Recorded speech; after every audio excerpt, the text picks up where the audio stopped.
तो बिजनेस की कुंडली कैसे बनाएं।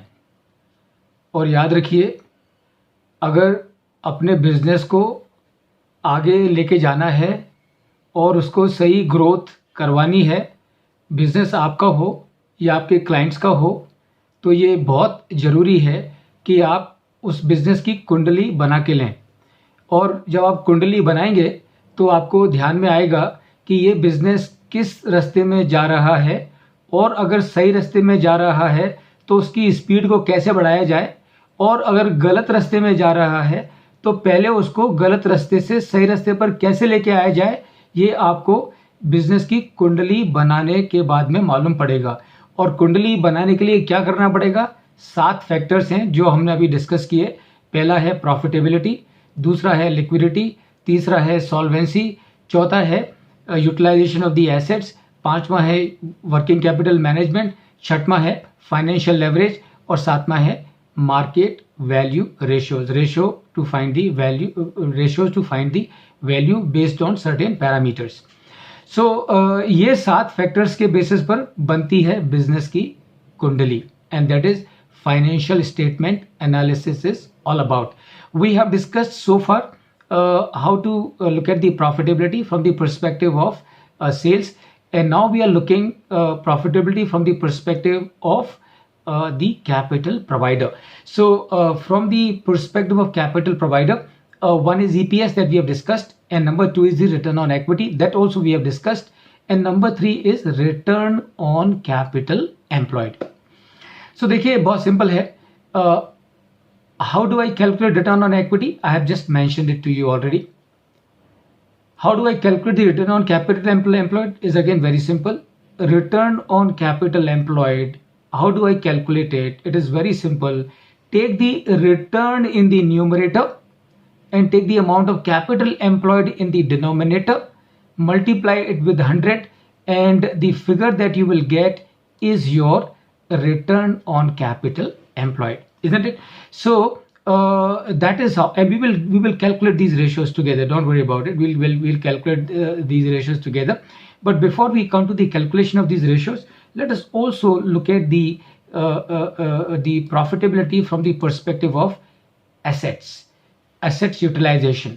So from the perspective of asset utilization, how do we calculate return on investment?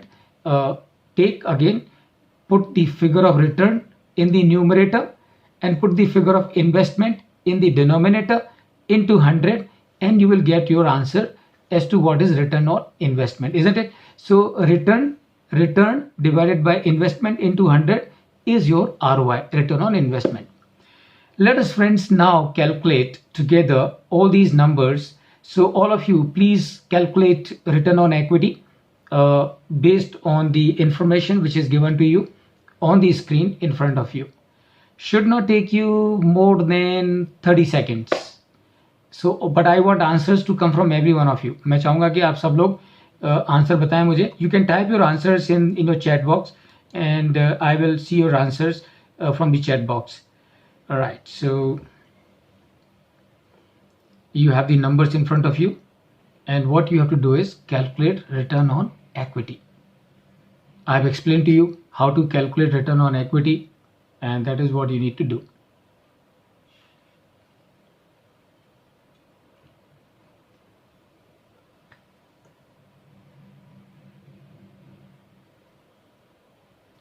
Should not take you more than 30 seconds. Yes, Padmini, I think you have answered it. And you can make it open to all. So, let your answers be known to everyone. So from the information which is given to you on your screen, you need to find out as to what is the return on equity in case of this company.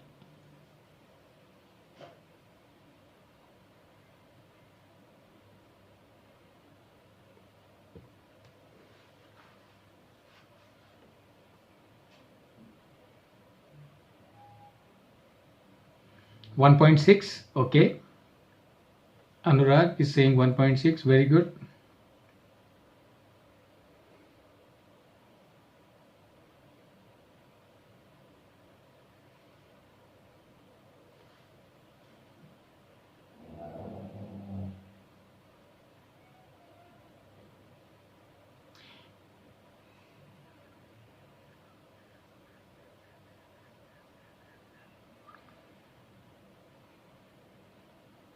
Rajesh, 160%. Okay, very good.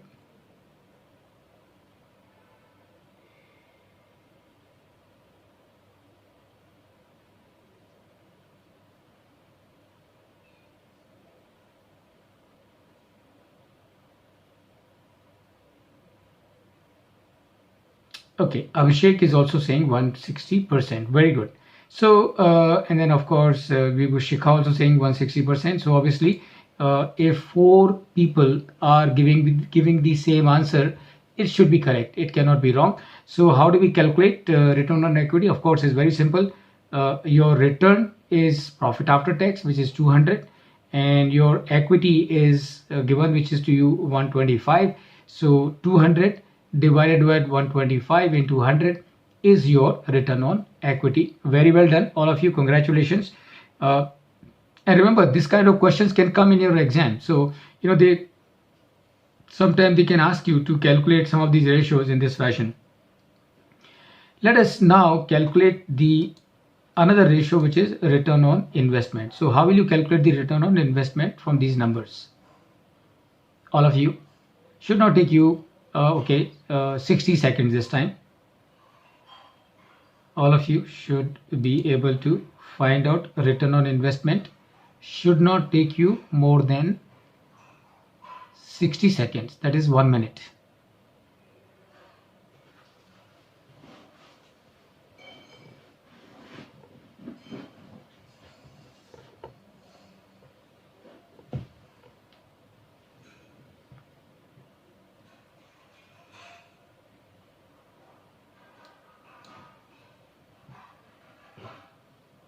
How much will be the return on investment? Same numbers. I'm using the same numbers as last time. Okay, so I have one answer coming from Anurag, 53.33, and Rajesh also saying 53.33.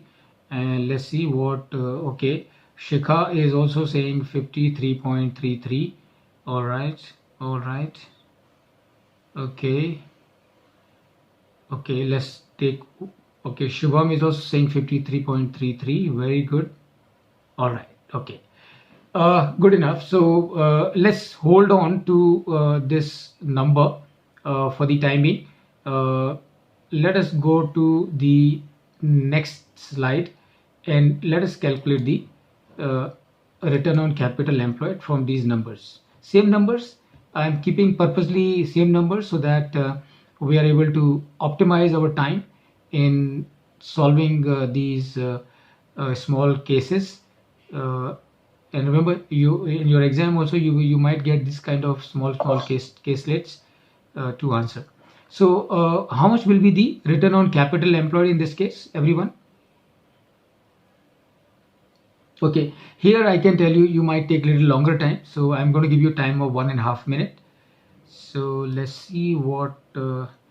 Okay, so Anurag is saying it should be 80%. Okay, 80% is the return on capital employed.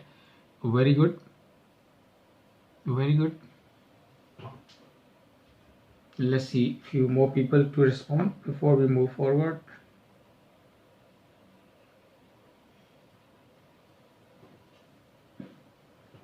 What should be the return on capital employed?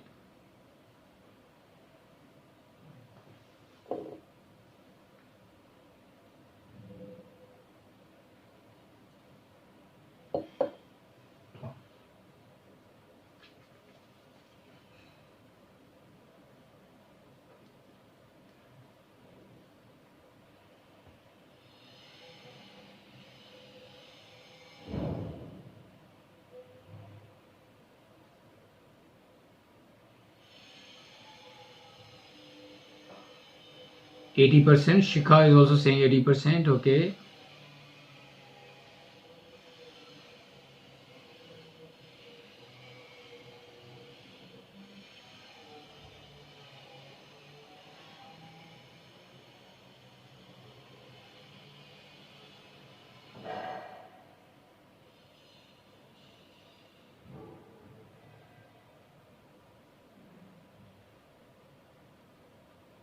Mm-hmm.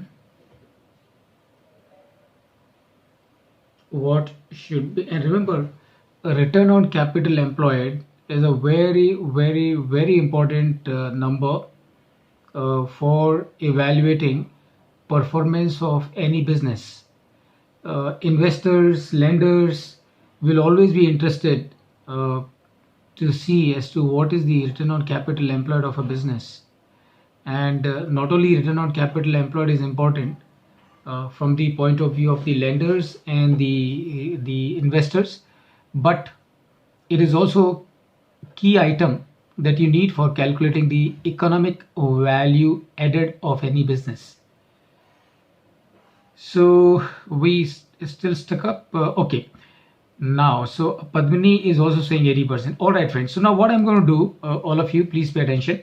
I think we need to discuss this because a return on investment, you are saying 53.33%, and ROCE, return on capital employed, all of you are saying 80%.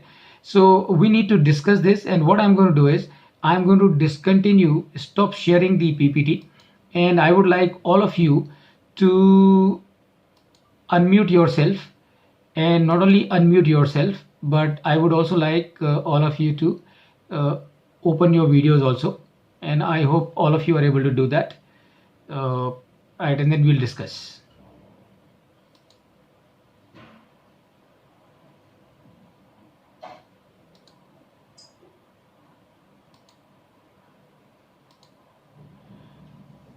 Okay, good.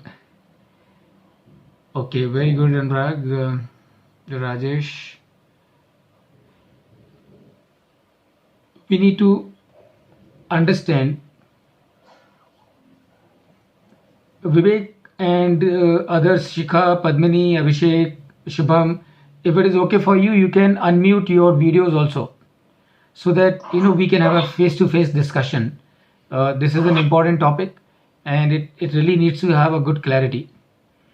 Okay, good, Padmini.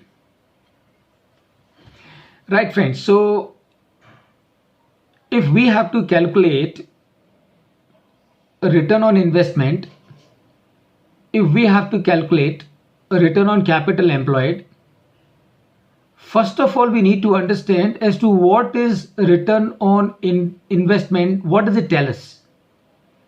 And likewise, if we have to calculate return on capital employed, we need to understand what does it tell us. So this is question to all of you. What does ROI tell you, and what does ROCE tell you, to all of you? Rajesh, would you like to respond to this? Return on investment is the total investments made in the business, and the return in the form of it should be before the total net profit plus adjustment for tax and the interest, adjusted for tax. Okay, Anurag. So, return on investments is, of course, whatever capital you have employed, what is the kind of returns you are generating. And these are all post-taxes. But if I talk about ROC, the ROC can be pre-tax and post-tax. So 50% what I have shown is pre-tax. If we come down to the post-tax level, then it will be 3.33. Okay, Padmini. I'm sorry, I had to take a call. So you're asking the difference between return on capital employed and... Yeah, what I'm asking, Padmini, what does ROI tell you, and what does ROCE tell you? So ROI specifically gives you the return on investment, the total investment, whereas capital employed is both the equity as well as debt. Okay. Okay. Vivek. Okay, Vivek.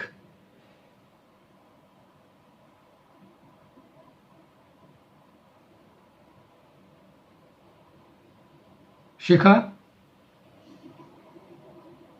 what does ROI tell you, or what does ROCE, return on capital employed, tell you?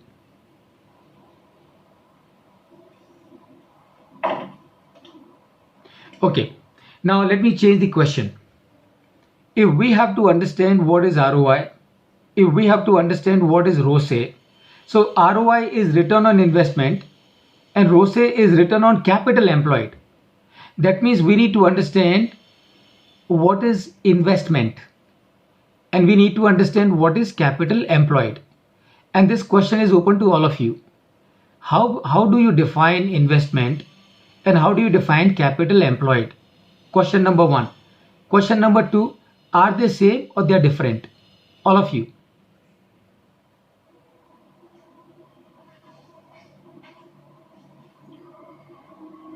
Investments will include the working capital as well, while the capital employed may not include the working capital, current liabilities basically. It is the debt and the. Okay. Shubham?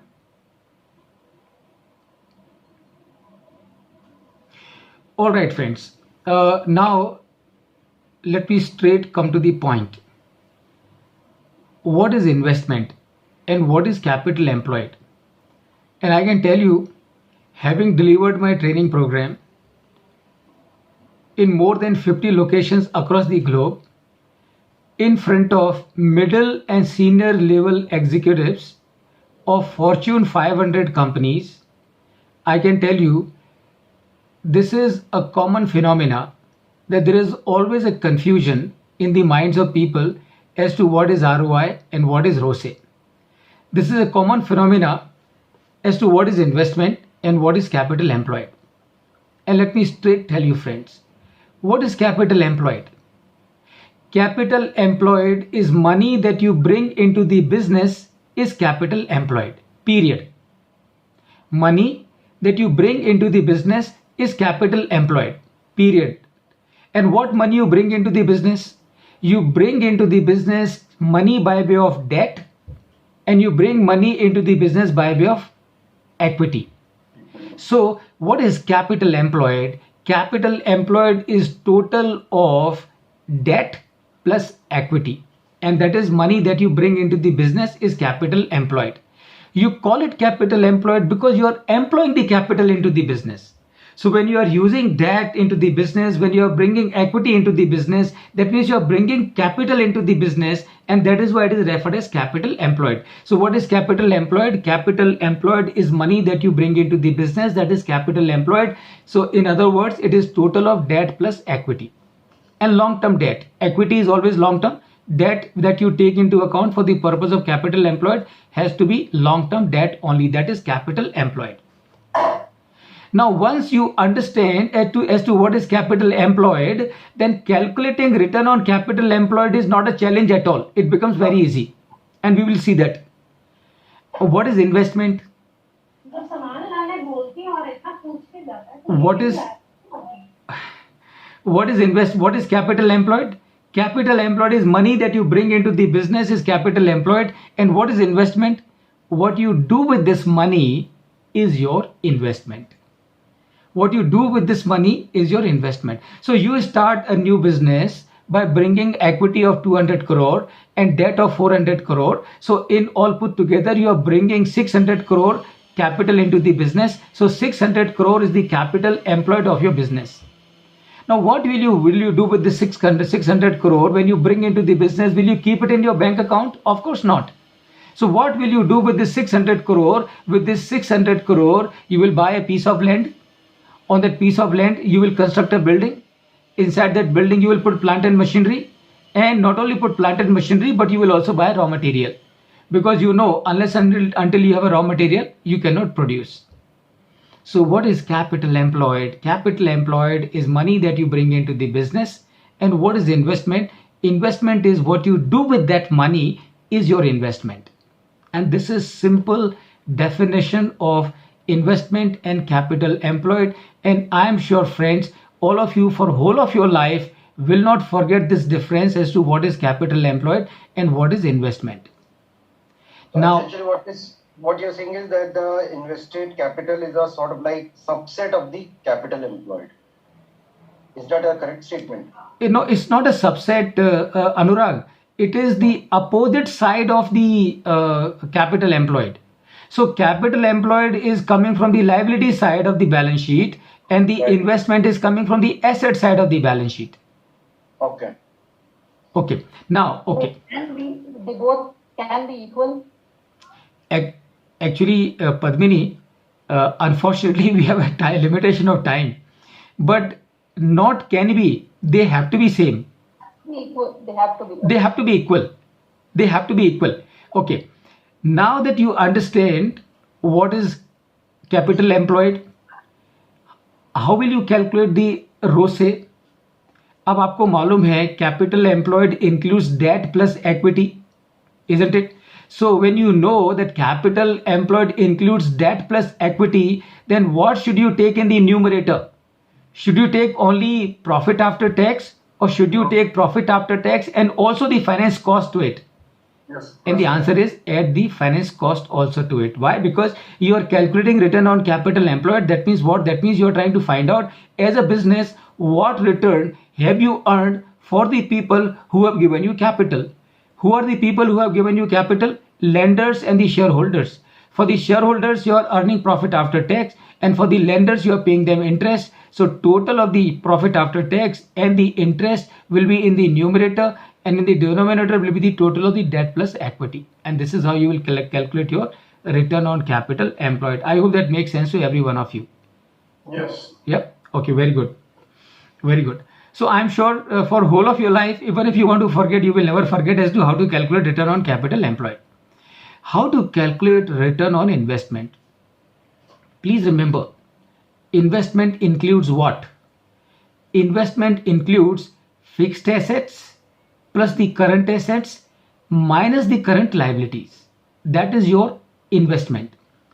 Now, if you have to calculate return on investment, please pay attention. What you are calculating? You are calculating return on investment. Investment का मतलब क्या है?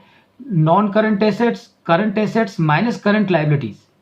So basically return on investment is an indicator कि जो आपने assets में पैसा लगाया है, जो एसेट्स में पैसा आपने लगाया है, उस पे आप कितना रिटर्न कमा रहे हो. तो उसके लिए न्यूमरेटर में आपको क्या लेना पड़ेगा? उसके लिए न्यूमरेटर में आपको लेना पड़ेगा EBIT, earning before interest and tax. And why EBIT? Please pay attention. Why EBIT? Please pay attention. Because Tata Motors, Tata Group में 2000 कंपनियां हैं, और वो 2000 कंपनियों में के सारे प्लांट्स को मिला के 10,000 प्लांट हैं. So there are 10,000 plants all over the world, 10,000 facilities all over the world. एक एक कंपनी में 5-5 प्लांट हैं, 10-10 प्लांट्स हैं, किसी में 2 प्लांट भी हैं, 2 फैसिलिटीज भी हैं. तो रतन टाटा जी ने ये सारे 10,000 जो फैसिलिटीज हैं उन सबको एक एक COO अपॉइंट कर दिया, chief operating officer for each plant head, plant और facility head. And he wants to ascertain how these COOs have done. What he will need to calculate? Can he calculate return on equity for all these facilities? Answer is no. Why? Because all these facilities you do not know how much is coming by way of equity, how much is coming by way of debt of those investment, right? So you do not know. So therefore you cannot calculate the return on equity. Now what you have done, you have given them the assets. To all these 10,000 COOs को आपने assets दिया हुआ है. तो can you hold these COOs responsible for the tax? जो plant head हैं वो can they be held responsible for the quantum of tax? Answer is no, because tax is not in their hand. Can they be held responsible for the interest? Answer is no, because interest is also not in their hand. Why? Because financing decisions are taken at the corporate office. So what is in the hands of these COOs is how to use those facilities and earn operating profit, and that is EBIT. And therefore when you will calculate return on investment, remember what you will take in the numerator is your EBIT. EBIT. एक और variance आप ले सकते हो return on investment का कि आप when you want to calculate ROI, you can take EBIT and you can also take a calculate variance of ROI, and that's where you take the EBITDA. That is what you can do, but you cannot take earning after tax in the numerator when you are calculating return on investment. I hope all of you understand this very clearly. All of you? Yeah, very good. So I think okay, good. That's really good. So this is how you will calculate the profitability ratio from the perspective of the sales, from the perspective of capital providers, and from the perspective of utilization of the investment, and that is return on investment. Let's move forward, friends, with this understanding, and I'm just going to add my PPT once again, and we will start looking at the PPT.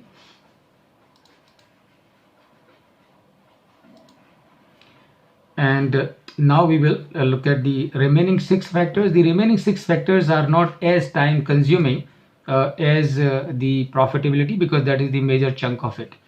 Okay, so this is what we have done. So you can see here return on capital employed. How do you calculate the return on capital employed, which is going to be 60%. And as you can see here, return on capital employed is equal to interest on loans plus profit after tax. And remember, interest on which loans? Long-term loans. Why long-term loans? Because capital employed includes the long-term loan only. And remember, whenever we do any analysis, the comparison has to be on like-to-like basis. So it has to be on like-to-like basis. So if my capital employed includes long-term debt, then interest that I will take into account in the numerator is only going to be the interest which is applicable on the long-term debts.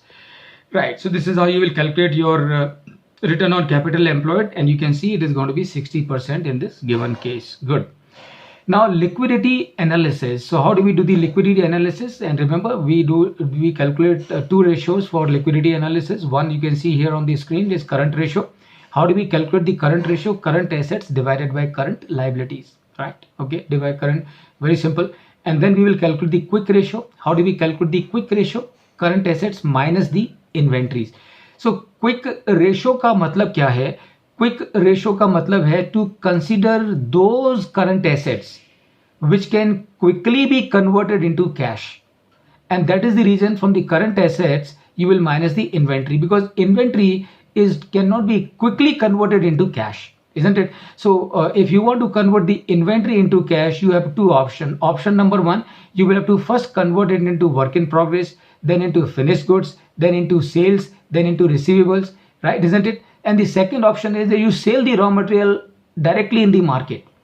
But you can understand, if you sell your raw material directly in the market, who is going to buy? Only your competitors, isn't it? Or your supplier. And nobody is going to give you the price at which you must have bought them. And that is the quick ratio. When you calculate, you will minus the inventories, because inventories are not as liquid as your cash and bank balance or receivables are. And that's how you will do it. And divided by the current liabilities. So this is your liquidity analysis. Now please remember, I'm sure आपको याद होगा, मैंने आपसे कहा था कि when you are looking at the liquidity, remember, liquidity can be looked at from 2 different perspectives.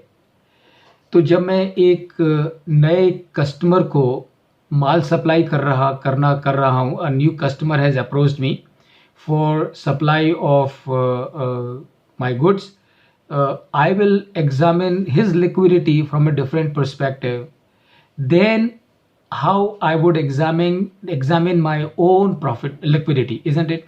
And that is what we will do a small case study. So this is the case right in front of you. And once again, after you have mentally understood this case, I'm just going to once again bring all of you on the screen so that we can discuss, and I would like all of you to respond.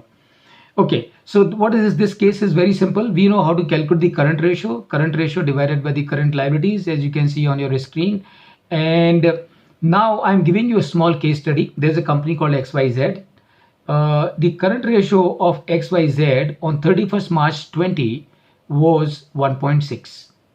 और इस company ने जब 31 मार्च 21 को इसकी balance sheet बनाई, तो इनका जो करंट रेशियो है, it is coming to 1.2. So the current ratio has decreased from 1.6 to 1.2 for this company XYZ Limited, right? And this case study, remember, is case study on current ratio of a well-managed company. This company is supposed to be a well-managed company, right? So well-managed company का मतलब क्या है? Well-managed company का मतलब ये है, the company is making profit and company is discharging all its obligations, short term as well as the long term, on time without any problem, right? So that is the definition of a well managed company. Well managed company is one which is making profit and taking care of all its obligations on time. इस company का current ratio घट के 1.6 से 1.2 पे आ गया है. अब आपको ये बताना है, आप सभी को ये बताना है, is it a good sign और it is a bad sign. So I'm sure the question is clear to everyone in your mind, and I'm just going to remove the PPT once again, and all of us are going to be on the screen so that we can discuss it. I want all of you to answer this question individually and tell us as to what in your view, what your view is. Reduction in the current ratio from 1.6 to 1.2, is it a good sign or is it a bad sign? Yeah, all of you. So Rajesh, we can start from you. Yeah, well-managed company, it's a good sign because they are decreasing their current assets. The sales is increasing. Okay. Anurag?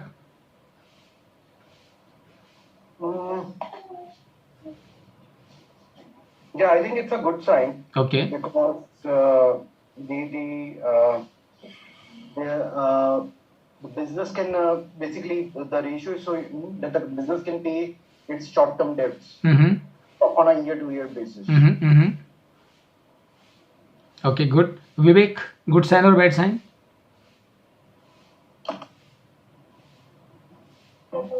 And therefore, I think it is due to either current assets reduced or current liability increase. Therefore, it is bad sign.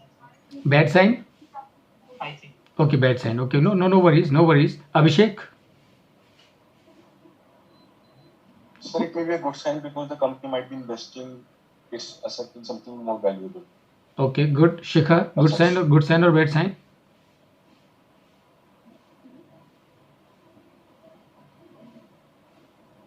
Shikhar? Padmini, good sign or bad sign? Yeah, I think it's good because they're able to operate at a better. I mean, the thing has improved. Operating efficiency has improved. Very good. Okay, very good. Shubham?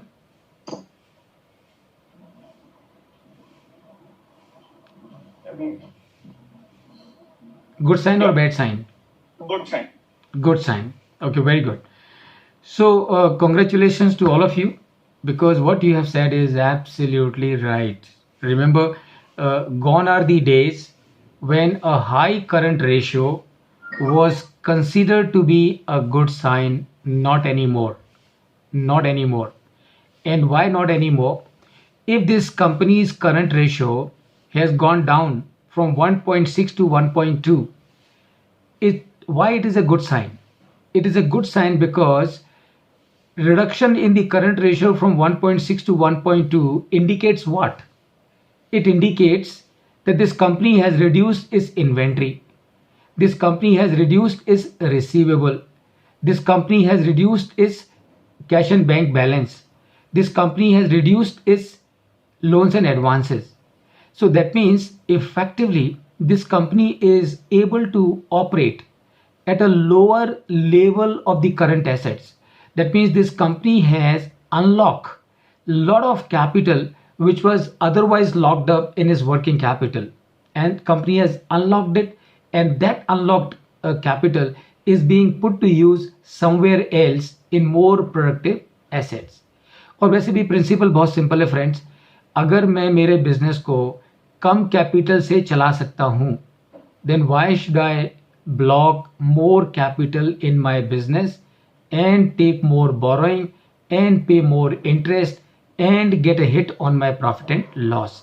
So therefore, a reduction in the current ratio of this company from 1.6 to 1.2 definitely is a good sign. Please remember, this is for your company. But if you are looking at your customer, then you should always look at a current ratio which is more on the higher side. Why? Because from your customer you have to receive the money. So from your customer you have to receive the money. So if you have to receive the money from your customer, then your customer's liquidity ratio must be good. Your liquidity current ratio can be low because you are a well managed company. You're making profit and you're honoring all your obligations from time to time. So congratulations friends to all of you, and all of you have really hit on the head of the nail, and that is what I really wanted from all of you, and I'm so glad with your answers. With this, let's move forward, and we come to the okay. Are you able to see my PPT on your screen now, everyone?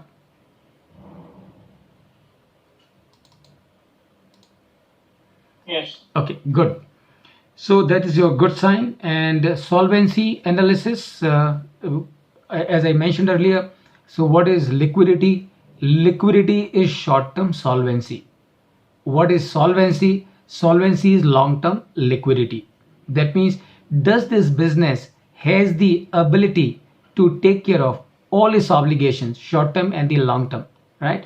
And how do we calculate the solvency ratio? Number one, non-current assets plus current assets divided by non-current liabilities and the current liabilities. So if this figure is more than 1, this company is supposed to be solvent.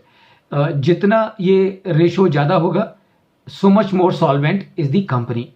If the solvency ratio is less than 1, then theoretically or principally the company is not solvent. Obviously, if a company's liabilities are 100 crore and company has got the assets which are only 90 crores, that means company will not be able to discharge all its liabilities, and therefore the company is not solvent. But if it is more than 1, then the company is solvent. But remember, this ratio gives you a static idea. It gives you a historical perspective.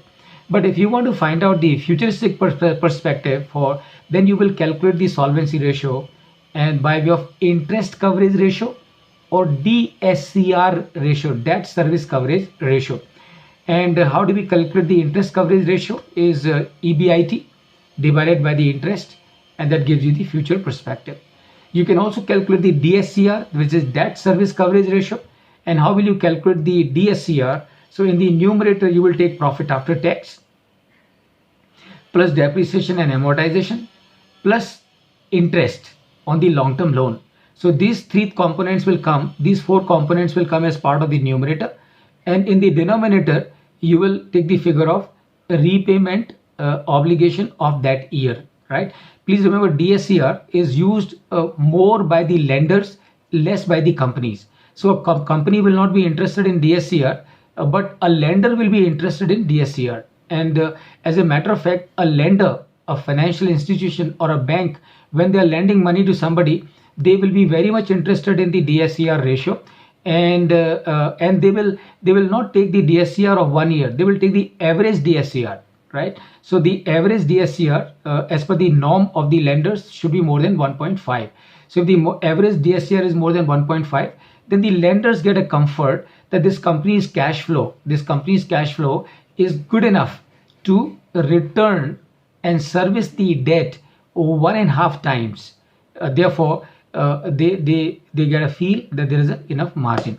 So that's your solvency ratio, and then you will look at the efficiency in the utilization of the fixed assets ratio. देखो friends, बहुत simple सी बात है. Obviously, if a business has to do well, what this business has to do? This business has to use the resources optimally. Not optimally, I would say the company has to maximize use of the resources. So if a company is set up, a company is not set up for charity. A company is set up for creating value by making profit. And therefore, जितना ये company अपने assets का इस्तेमाल करेगी, उतना ज़्यादा turnover generate करेगी, और जितना ज़्यादा टर्नओवर जनरेट करेगी, उतना ज़्यादा कंपनी प्रॉफिट करेगी. So the fourth thing that I would be interested, or everybody would be interested in finding out as to how a business is doing, is looking at the efficiency ratios. Now these are also known as activity ratio or the turnover ratio, and you can understand as to why they are also called as activity ratio or turnover ratio. They are called as activity ratio because you are trying to find out the efficiency of activities. They are also called as turnover ratio because in all these efficiency ratios, you will be benchmarking sales with the assets. So a very simple example, all of you on your screen, maybe you can respond very quickly. So company A है, उसकी sales you can see it on your screen. So please tell me, according to you, which company is more efficient, company A or company B, and why? A, Mm-hmm. A is Is better and why A is better, Padmini? because for an employment of fixed assets of 100, they're able to generate 1,000. Absolutely. So they are able to turn the assets around 10 times. That means they are able to generate 10 times turnover of the assets, and whereas company B is able to do it only 6.7 times. So obviously, since the company A is generating more turnover, company A will have a better profitability than company B. So this is how you calculate your efficiency analysis, or you calculate the efficiency ratios or turnover ratios. Remember, you can have a wide range of turnover ratios, but to give you a flavor of it, you can use efficiency ratio based sales divided by non-current assets, or sales divided by current assets, or sales divided by total assets, or sales divided by inventories, or sales divided by intangible assets. So these are the different variations of variations of the efficiency ratio, and they will give you an idea as to how efficiently the company is using its resources. And remember, how to figure it out. अच्छी situation है कि bad situation है, is it a good sign और bad sign, how do you figure it out? Very simple, those four things that you need to remember. So number one, compare with your competitors. All these ratios, compare with your competitors. And number two, compare with your industry norms. Number three, compare with your past performance. And number four, compare with your budgeted figure. So that will give you an idea whether your company is doing well on the efficiency, or your company is not doing well on the efficiency. And please remember, friends, financial statement analysis plays a very important role for all of you, not only in passing the exam but also in the valuations that you start doing. तो जब भी आप किसी company का valuation करेंगे तो सबसे पहला काम जो आपको करना पड़ेगा वो कंपनी की फाइनेंशियल एनालिसिस करनी पड़ेगी, बिकॉज कंपनी की फाइनेंशियल एनालिसिस करके आपको मालूम पड़ेगा कि ये कंपनी किस डायरेक्शन में जा रही है, isn't it? So उसकी प्रॉफिटेबिलिटी देख के, उसकी लिक्विडिटी देख के, उसकी सॉल्वेंसी देख के, उसकी ये सारे रेशियोज देख के आपको आइडिया लगेगा कि ये company is heading in which direction, and that will help you to take a decision, or as to what kind of approach or the method that you must use for the purpose of doing the valuation of this company. Then we look at the efficiency in working capital management. So how do we calculate efficiency in working capital management? So number one is number of days of inventory carried. Obviously, जितने कम दिन की inventory company carry करेगी, so much is better. Number of days of receivables outstanding, so जितने कम दिन का receivable outstanding होगा, so much is better. And number three can be number of days of payables outstanding, number of days of payables outstanding, and that means जितने ज़्यादा दिन का payable outstanding होगा, so much is better. But please pay attention, but payable outstanding increasing on account of better credit terms from the suppliers is a good sign. But creditors payables outstanding increasing because you are not able to pay your suppliers on time because you do not have money available, that is a bad sign. That is a bad sign. So this is how you will be able to figure out efficiency in working capital management. So number of days of inventories last year was 60 days, and this year it has come down to 50 days. Good sign. Last year number of days of receivables outstanding were 30 days. This year it has come down to 20 days. It's a good sign.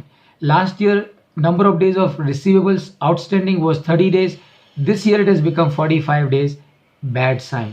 And why bad sign? Because now it is taking you 45 days before you get your money from your customer. And remember, 45 days, 30 days becoming 45 days is a dangerous sign. And what is a dangerous sign? क्योंकि जितना आपका customer से पैसा आने में delay हो रहा है, उतना आपको बैंक फाइनेंस ज़्यादा लेना पड़ रहा है. So much extra money you need to borrow for your working capital from the bank. That means so much of extra interest you are paying, and that is not a good sign. And this is how you will evaluate efficiency in working capital management.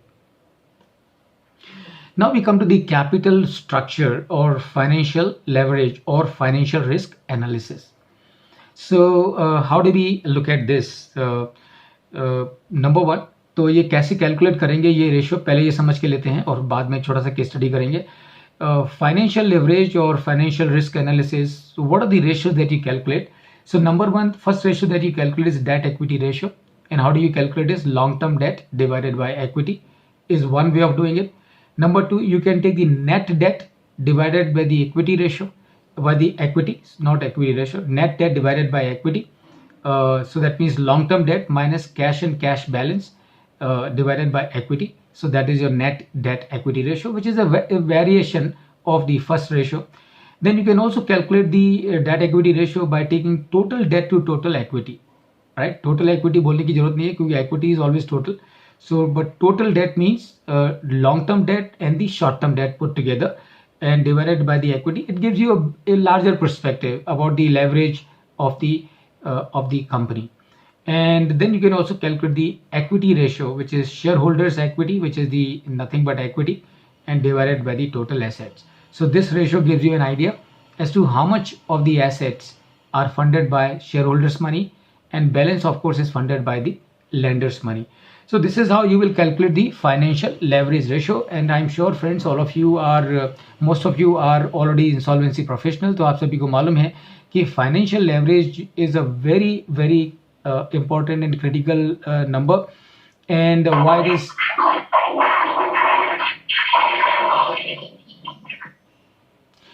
it is critical? Because all the, as I was telling you in the beginning of this session, all the companies, all those 4,000-5,000 companies that have gone to NCLT are the ones which had a very high leverage ratio, right? Where they had a very high leverage.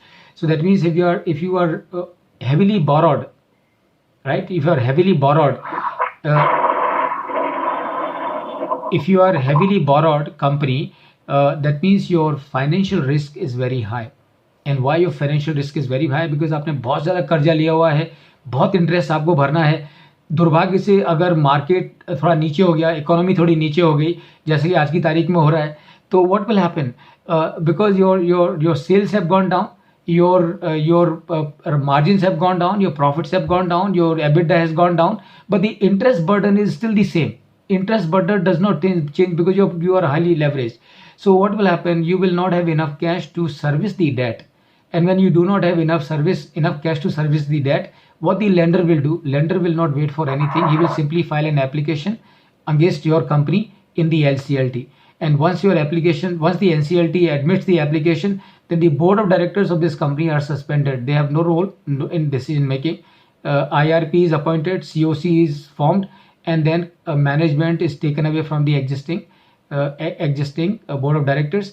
Not only that, even the shareholders also do not get single pie. In many of the cases, I am sure you would be aware that in most of the cases, what happens? Shareholders do not get anything when a company has gone to NCLT.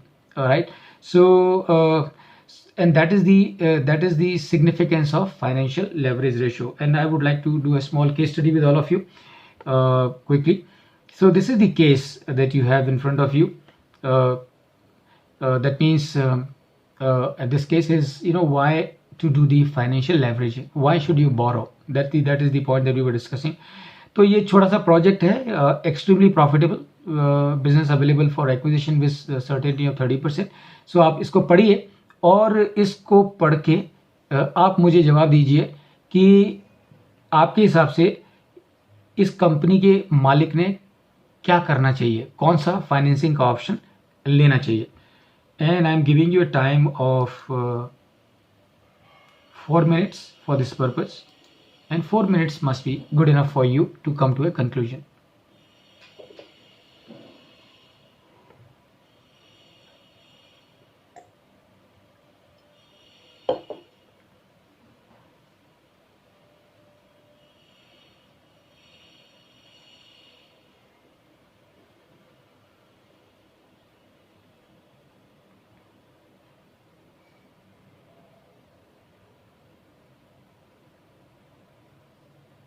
Anyone who is ready with the response can of course speak up.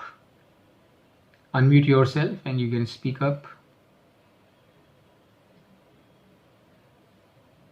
is an opportunity of making an investment of $300 million with a certainty of ROI of 30%, and rest of the details are there in front of you. There are 3 financing options which are given in the bottom. According to you, which of these three financing options must be decided by the chief promoter of this company, and why? And why?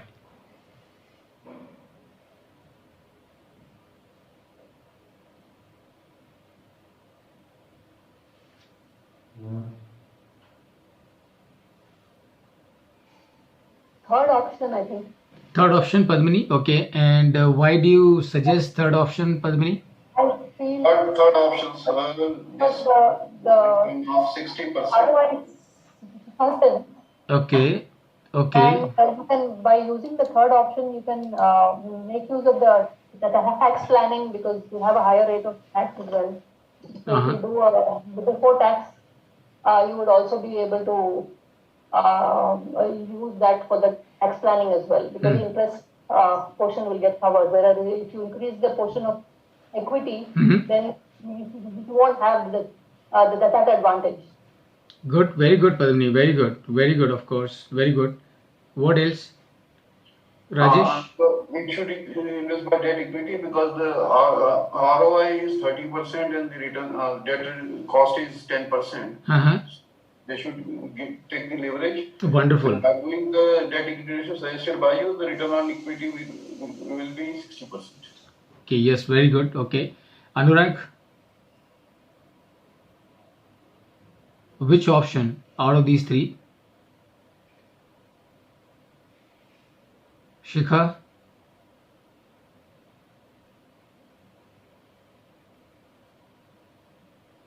Shubham?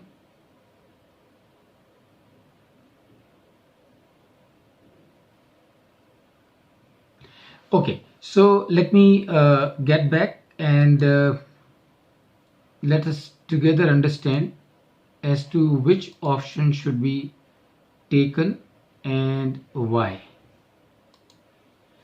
Okay, so देखिए, ये आपकी पहली situation हो गई, plan A, जहाँ पे the owner is prepare to put, if owner has to put, because he wants 100% control. Since he wants 100% control, he has to put $300 million from his pocket. So that is situation number 1. Project cost is $300 million. Equity is $300 million because it is, the whole project is being funded by way of equity. Number of equity shares will be 300 because every share is going to be a $1. And debt, there is no debt, so is nil. Operating profit is given 30% of the project cost, which is $90 million. There is no debt, so therefore no interest. And PBT is going to be same as the PBIT. So you have 90. On this 90, the tax rate is 40%. So the tax amount is going to be $36 million, and PAT is going to be 54. And PAT divided by the number of shares, you will get the earning per share of 0.18. This is situation number 1, and this is situation number 2. I'm sure all of you must be getting a question in your mind as to what is the difference between plan A and plan B. There's a big difference between a plan A and plan B. And what is that big difference? The big difference is, in case of plan A, the promoter, the owner has got 100% control because he holds 100% of the equity.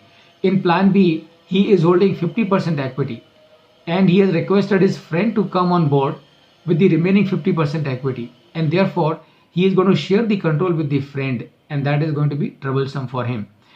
Then you have a third one, and the third one is project cost is $300 million, and it is being funded in the debt equity ratio of 2:1. So equity is going to be $100 million. That means number of shares are going to be 100 shares, and then debt is going to be $200 million because you are funding this project in the ratio of 2:1. So the debt is going to be $200 million. Operating profit is going to be same in any case. It doesn't change. Interest, because since you are borrowing here $200 million, and the interest cost rate is 10%, therefore you have the interest cost coming in here, and your PBT becomes $70 million, and PBT is 70, rate of tax is 40%, so your tax amount is going to be $28 million. And so 70 minus 28, your profit after tax is going to be 42, and your earning per share is becoming 0.42. And if you calculate your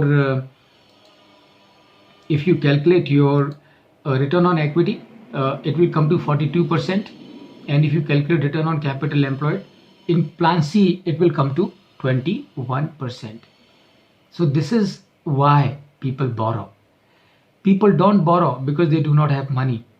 They have all the money in the world to invest in any number of projects, but they borrow for the reasons that I'm going to share with you now. So why people borrow in business? Number one, they borrow because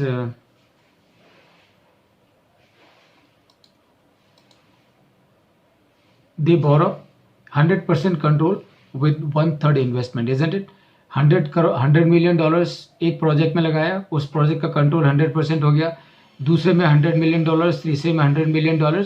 So you get 100% control in a project with 1/3 investment. In this project size is $300 million. What this gentleman is putting is only $100 million. $200 million is coming by way of debt from the lender. So he is getting 100% control by investing only 1/3 of the investment. That is the reason as to why people borrow. Unlocking of $200 million for other projects. I am sure you can understand it very clearly. Control on 3 companies instead of 1. Flexibility of financing. So if you bring friend with equity, you can't ask him to go tomorrow. But if you bring by way of debt someone, and when you make profit, you can always pay the loan back to him and say thank you so much. So there's a flexibility of financing in case of debt. Saving of tax. You would have seen 36 million was the amount when the company was not borrowing, and when the company borrowed, the amount of tax came down to $28 million. So there is a saving of $8 million in the tax only because you are borrowing. Benefit of diversification. You put $300 million into one company, that company sinks, you are finished. You put $300 million into 3 companies, one company sinks, you still have 2 companies. 2 companies sink, you still have 1 company. So you have the benefit of diversification. And with the benefit of diversification, risk reduction happens automatically. Higher return per share. तो पहले 0.18 था EPS, और बाद में बढ़ के 0.42 हो गया. So without doing anything operationally, your EBIT is not changing, but your earning per share is still increasing from 0.18 to 0.42 when you are resorting to leverage. Higher wealth for shareholders. Of course, we all understand if the earning price, if the EPS of a company goes up, the market price of that company share also goes up on the stock market. And when the market price of the share goes up on the stock market, automatically wealth of the shareholders increases. Higher return on equity, as you have seen in the earlier sheet, hedge against inflation and resultant reduction in value. So please remember, your earnings are increasing in future, but your repayment liabilities are frozen, isn't it? So EMI amount is frozen, but your earnings are increasing in future, and therefore it is a hedge against inflation automatically. Asset appreciation benefit. Borrowing reduces cost of capital. I am sure all of you understand. Borrowing improves the return on capital. We have understood. So these, friends, are the 14 reasons because of which businesses borrow. But remember, financial leverage is like a twin-edged sword. It's a twin-edged sword. It has to be used carefully. Otherwise, it can be dangerous. So should a company borrow? Go for leverage buyout? When should it borrow?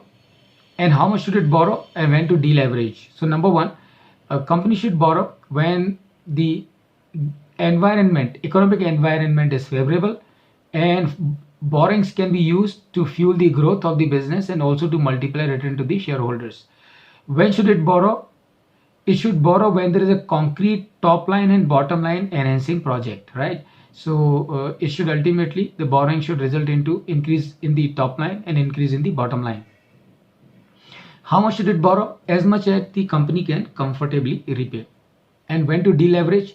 So leveraging means borrowing, deleveraging means repaying the loan. So when should you deleverage? In case of unfavorable economic environment, especially when the EBITDA is under pressure, is that time you should deleverage. So these are the reasons, friends, as to why people resort to borrowing, and this is what is financial leverage. And please remember, and I'm quoting it once again, financial leverage is a twin-edged sword. It works something like this.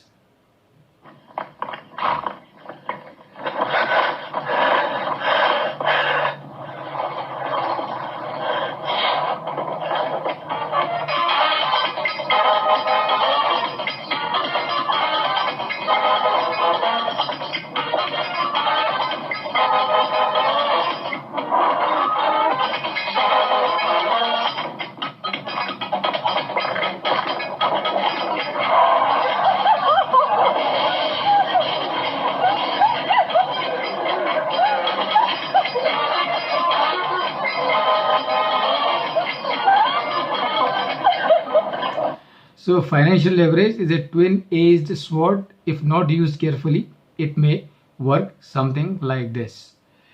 Then we come to the last factor, and that is market value ratios, also referred as relative valuation ratios. Now, friends, please remember, so you have in valuation, there are three approaches.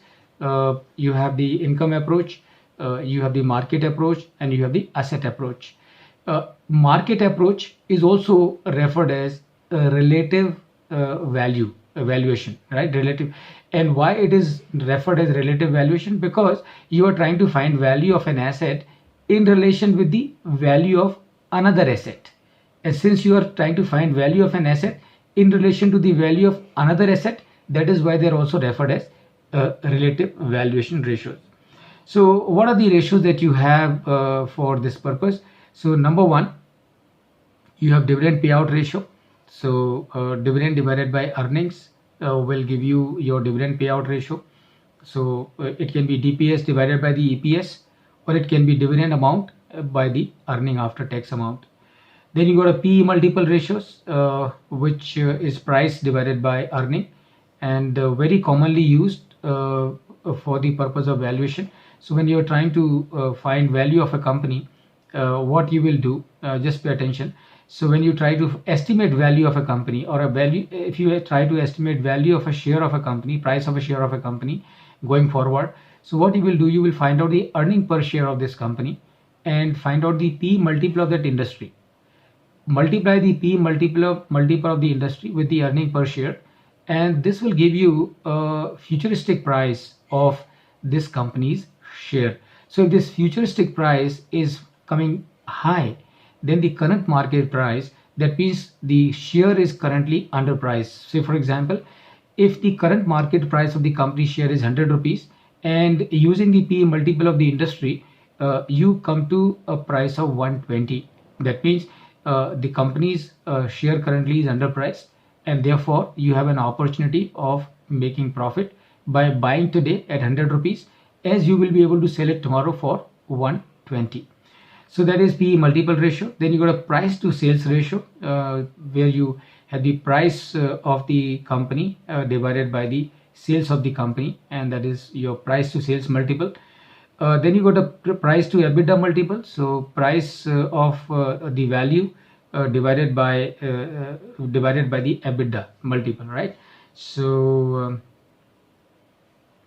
this is how P multiple, as I said in the very beginning, are used very frequently for the purpose of valuation. But please remember, all these multiples are good to be used for the purpose of valuation.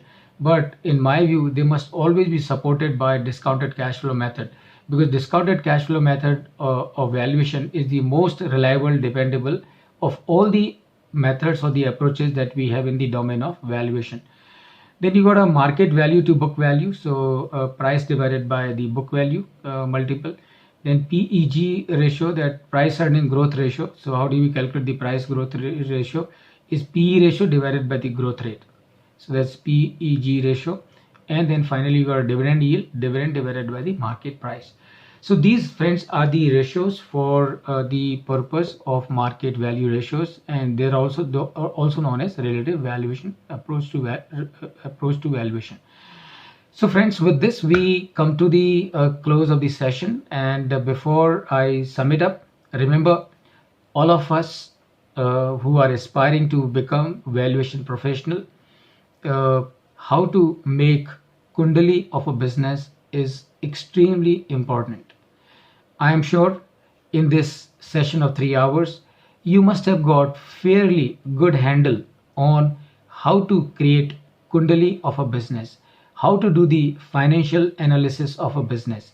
Using all the research that we have discussed, you would be able to figure out as to in which direction the company is going, right?